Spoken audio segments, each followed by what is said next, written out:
Testemunho de Jeová tá onde aí? Então, não tá. Como assim? Porque os testemunhas de Jeová são um grupo totalmente diferente de tudo. Surge quando? Testemunha de Jeová e Mormons estão fora da tradição evangélica, apesar de parecer evangélico. Eles, na verdade, é um movimento que começa no século XIX e existe uma coisa nesses movimentos religiosos que é a fascinação escatológica. O que quer dizer isso, né? Além desses elementos denominacionais, os grupos, por exemplo, se diferenciaram por teologia, o pessoal que gostava mais da soberania de Deus, da tradição calvinista e da liberdade humana, arminiana. E chega uma hora que o mundo começa a passar por crises muito sérias e difíceis de entender, o pessoal diz o quê? Ih, chegou o fim do mundo. Então, alguns grupos surgiram nessa, vamos dizer, dimensão escatológica da fé. Os adventistas do sétimo dia surgiram assim. E as testemunhas de Jeová foram fundadas por um homem chamado Charles Taze Russell. Isso quase no final do século XIX. E o que eles entenderam? Primeiro, que eles são um grupo exclusivo, que Deus concorda. A princípio, eles imaginavam que só 144 mil haveriam de ser salvos. Eles tiveram um encaminhamento diferente em relação assim à integração com a sociedade. Eles, por exemplo, que não aceitam transfusão de sangue, eles não comemoram nem Natal nem aniversário, eles são completamente omissos em qualquer ideia de participação de qualquer coisa ligado ao Estado, ao governo, não servem exército, tem toda uma questão de consciência particular e pessoal, mas eles não aceitam a divindade de Jesus. E eles produziram uma versão da Bíblia que só eles aceitam, que é chamado a versão Novo Mundo das Escrituras Sagradas. E nesse sentido, por exemplo, você tem um texto que todas as versões dizem com clareza: no princípio era o verbo estava com Deus, o verbo era Deus, maiúsculo, Jesus. Lá está, em vez de verbo, palavra, a palavra era um Deus minúsculo.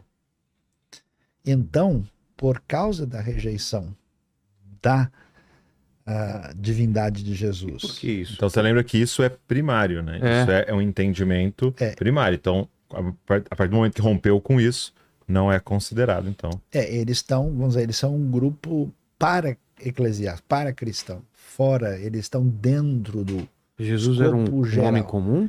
Jesus um profeta? É um profeta, um Messias, mas não é divino. Então, e o caminho para a salvação?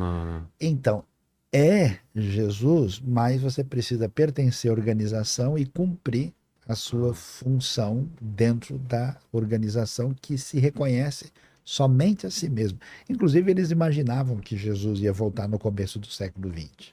Isso não aconteceu, que foi o mesmo drama dos adventistas do sétimo dia na época do William Miller, né? Quando fundou em 1843. Também entenderam que Cristo voltava e depois tiveram reorganização teológica. Então, os adventistas também são um grupo diferente das Testemunhas de Jeová, diferente dos Mormons, mas que também tem uma história limítrofe de estar dentro do contexto evangélico e, ao mesmo tempo, estar num cenário de exclusivismo diferente das demais denominações. E o mormonismo... Porque fazem leituras diferentes da Bíblia? Tem entendimento diferente? Porque parecem dar uma atenção especial à sua figura de maior protagonismo, que era Ellen Goldwhite, que escreveu o livro O Grande Conflito, The Great Controversy Between Christ and Satan, e ela acaba, na prática, servindo como grande referência hermenêutica de entendimento da fé. E aí eles também tiveram certas exigências mais ligadas a práticas veterotestamentárias e, no início, eram muito exclusivistas, totalmente separados em relação aos outros.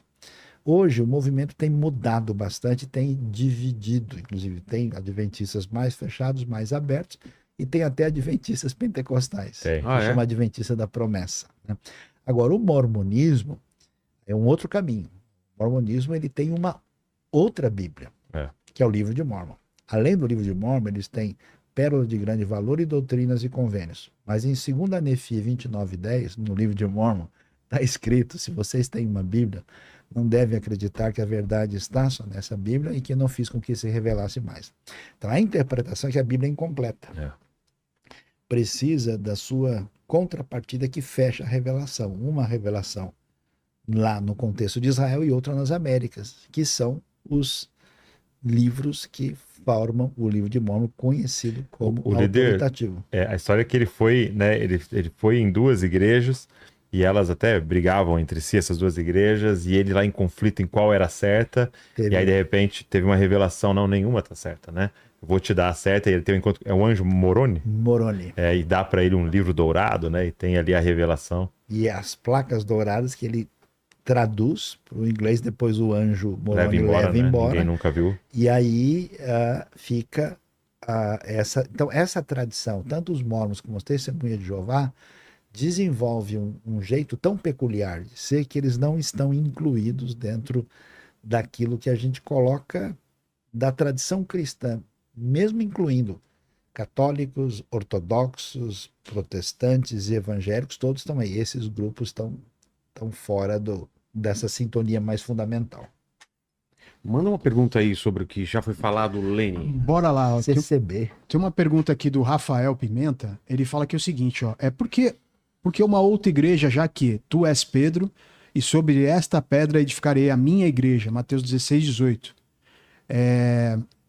Enfim, aí ele manda algumas análises aqui de texto e tal, mas a pergunta base dele é essa, né? Por que tantas igrejas se a igreja foi fundada... As análises de texto são grandes? Ou... Não, ele manda as referências de texto. Quer analisar também CL 1:24, que deve ser Colossenses. Então, aí tem um equívoco muito grande, né? Porque quando a pessoa diz sobre Pedro, por exemplo, a tradição protestante vai dizer, não, Pedro não é Pedro. Na verdade, essa pedra é Jesus. Quando está falando esta pedra, está se referindo a Cristo. Muito provavelmente não é isso que o texto está querendo dizer. Do outro lado, o pessoal de tradição católica diz, não, na verdade Pedro é a pedra, e ele então é a base, e por isso dá o fundamento para a tradição católica, né? Na verdade, ao fazer isso, você está dando o fundamento primeiro para a autoridade do texto, né? Para referendar. Só que você descobre o quê? Primeiro, não é verdade que Pedro tem essa autoridade. Quando você chega na igreja de Jerusalém, basta você ler Atos 15, quem está na liderança da igreja é Tiago. Então, Pedro não significa isso que as pessoas estão achando que ele significava. Segundo, Paulo escreve abertamente, eu encontrei o Pedrão, encontrei o Cefas, e eu quebrei o pau com ele, eu resisti na cara, porque quando chegou o pessoal da circuncisão, ele agiu de um jeito. Depois, quando chegaram os outros, ele... Então, quer dizer, que negócio é esse? Você não assume a sua postura como seguidor de Jesus? Então, assim, se é entendido que Pedro tem esse tipo de autoridade, esses outros textos ficam sem sentido. Então, por que está falando de Pedro? Porque Pedro é um elemento representativo daquilo que o Novo Testamento vai chamar de fundamento dos apóstolos. Nenhum dos apóstolos tem valor e poder em si. A palavra apóstolo é uma forma do grego, do verbo apostelo, que significa enviado, e enviado no sentido formal. Missionário, né? Traduz uma palavra hebraica chamada shaliach, que quando você mandava um emissário oficial em nome de alguém importante, esse era o apóstolo.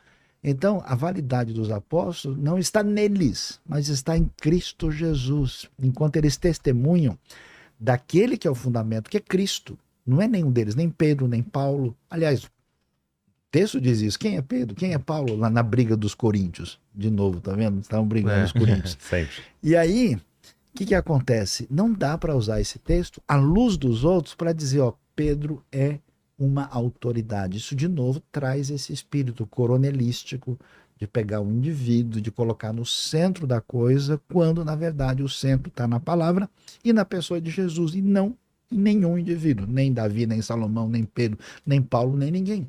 E no contexto ali, Jesus está perguntando para eles, né? Quem vocês dizem que eu sou, né? E Pedro traz essa declaração por revelação do Pai, né? Tu és o Cristo, o Filho do Deus vivo, né? Então, a base de construção de toda a igreja é essa, né? Tu és o Cristo, ou seja, o Messias, Filho do Deus vivo, ou seja, Deus encarnado, né? Não dá para você dizer que Pedro é pedra nesse sentido de autoridade eclesiástica. É simplesmente isso. Mais uma enquanto eu vou ao banheiro. Ó, a Keila Maria, ela pediu para vocês falarem sobre sobre pregadores, né? Aí ela dá uns exemplos aqui do Rex Humbert, o Jimmy Swaggart e tantos outros que surgiram, né? Se vocês puderem falar um pouquinho. Douglas, aqui. Aí depois você começa com um movimento, por exemplo, aqui no Brasil mesmo, né? Essas denominações, até eu estava vendo sobre a Deus é Amor, por exemplo, né? O Davi Miranda, ele fazia parte da Assembleia de Deus, ele sai e começa Deus é Amor, até querendo ser um pouco mais rígido, até a Assembleia de Deus já era rígida, e buscando, né, uma rigidez maior ali das doutrinas, dos usos e costumes, né? Mas uma coisa que eles começaram a fazer é ir para a rádio, né?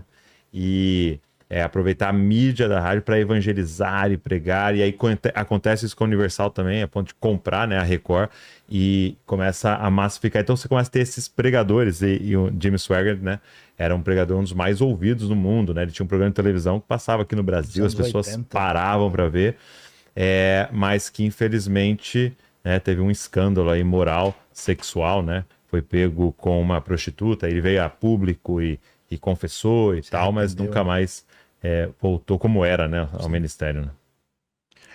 Ela citou também aqui o Rex Humbert, não sei Esse se eu não vocês... conheço. O Rex Humbert é um pouco anterior ao Jimmy Swaggart, e a coisa assim, é interessante que as denominações pentecostais mais antigas, elas tinham, que é muito comum no meio evangélico isso, uma resistência às novidades. Uhum. Então, por exemplo, logo no começo, tanto Davi Miranda, né, da Deus é Amor, também o Manuel de Mello, do Brasil para Cristo, logo começaram a usar muito rádio, né? Que algumas igrejas tinham resistência.